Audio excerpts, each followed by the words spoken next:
A lot of men are oh yes member. Anything a woman says, they go with the flow, and they're wondering in their head, why is this woman not submissive? Well, the answer is plain and simple. Because you have not used these tips to make her to become submissive. There are things you are not doing to humble her. There are things you are not doing to show her why she should submit to you. And if you're ready for the video, let's jump right into it. Number one, set firm boundaries. A lot of men always they say, oh, don't ever do this again, or don't cross this particular line. And then they see the woman crossing the line and they're just looking. You don't do anything when a woman crosses the line. You are like, okay, let her cross it, because you are seeing her, she's crying, giving you crocodile tears. And because she's crying, you don't want to see her hurt. Oh, my baby's crying. Oh, she's crying. She cannot be submissive to you if you're like that. You allow the woman to dismiss your opinion. You come up with an opinion about something. She's like, no, it's not going to be like this. Even if that woman's opinion is better than your own, learn to stand on a firm ground. You heard me. Learn to stand on a firm ground. Do not allow your woman to dismiss your opinion, to push away your opinion, just because she came up with an intelligent idea, right? Always stand your ground. Very important. As you have set those boundaries, always make sure you respond. Like when she has got that boundary and she's crying and she's telling you, oh, I will not do it again. Respond with a calm authority. A lot of men knows how to nag and shout like a woman. Now, women, they do those things. And once you start shouting and nagging and talking, she'll respond in that same way. She start shouting. It's a shouting competition, right? She wants her own opinion to be heard too, right? Over your voice. So she raise her own voice higher. You too, you try to raise your own voice high too, to meet up with her own high voice.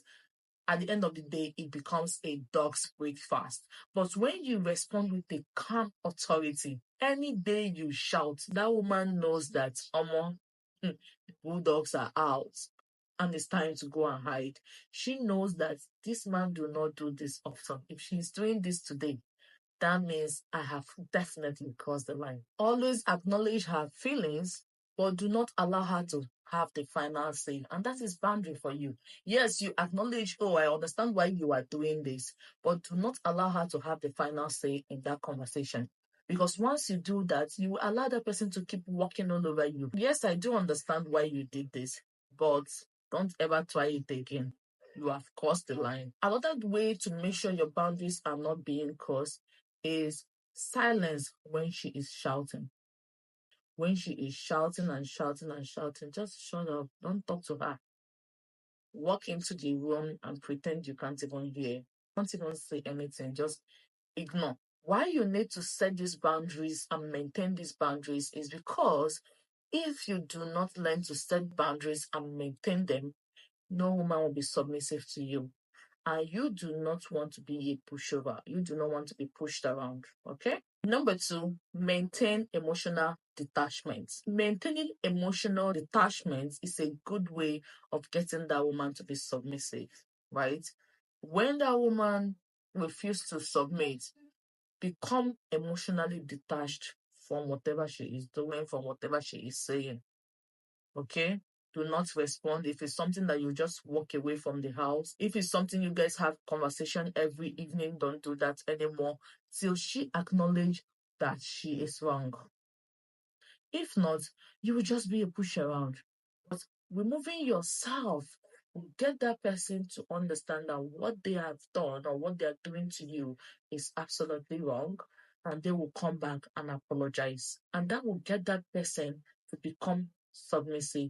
Some women, even if you say you will not eat their food, even if you say you will not talk to them, it doesn't move them. So you must understand your woman and know the things that you would do that will get her to understand that what she has done is wrong.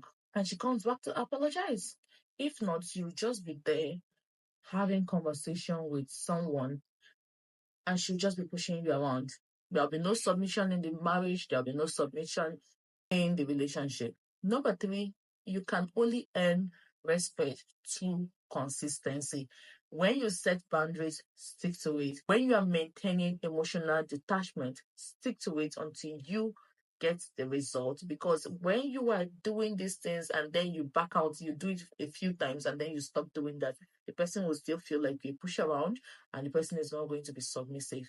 But when the person realizes that consistently you are demanding for submission, you are demanding for accountability, you are demanding that, see, when you do something, you must get to understand that what you did is wrong and we must tackle that. When you are like that consistently, the woman will become submissive and understand that my husband is not a pushover. My boyfriend is definitely not a pushover. This man that is my fiance, in this marriage, I'm not going to walk over him. Women want that, and they want you to prove to them that you are serious about what you are saying. And the only way to prove that is for you to consistently be like that. Number 4, if you want to get a woman to be submissive, please avoid over promising. A lot of men do this. They promise you heaven and earth. I'm going to bring you the moon. I'm going to bring you that. I'm going to talk about this. I'm going to do that for you. And they are all bogus promises that holds no water. There is nothing in it. They just keep saying and saying that, promising you this, promising you that, and they can't even meet up with anyone. That is a very wrong thing to do. It is better you under promise and over deliver. Simple. Under promise, over deliver. Under promise, over achieve. Do not go and be telling her I'm going to do this and you don't do that. It's better that you promise her, I can see you're not driving, you want a car, I'm going to do something very soon. Very soon is not a date, right? I'm going to look into it, I'm going to do something very soon. And then maybe 2 weeks later, you buy her a car that she was not even expecting. Do you get what I mean? That is over delivering. Not when you tell that person, don't worry, I'm going to buy you a Mercedes Benz. Just go, let's go to the dealer. You take her to the dealership. You look at different cars. She makes a choice. And you're like, I don't really have money for this. Stop over promising. This thing makes women angry. It makes them to disrespect you. It makes them not to be submissive because they'll be like, this my husband. That's all when they deliver him. That's all when they talking go talk finish. You not go do anyone. They don't even value your words because your words hold no water because you keep promising them a better life. You promise them you're going to soon do this thing for them and you're not doing any of those things. And there you have it, guys. If you're just seeing me for the first time, my name is Oringoshade Oringo, and I create relationship videos like this one, mind-blowing tutorials, travel vlogs, and they are all arranged for you in different playlists so that you can binge watch them at your own convenient time. Okay? And please remember to subscribe, remember to like, remember to comment, and do not forget to turn on the bell notification so that you will be the first person to be notified anytime I post a video. Remember to stay strong in that relationship. Remember to set your boundaries and remember to remain firm and consistent. And I'm going to see you guys on the next one. Bye.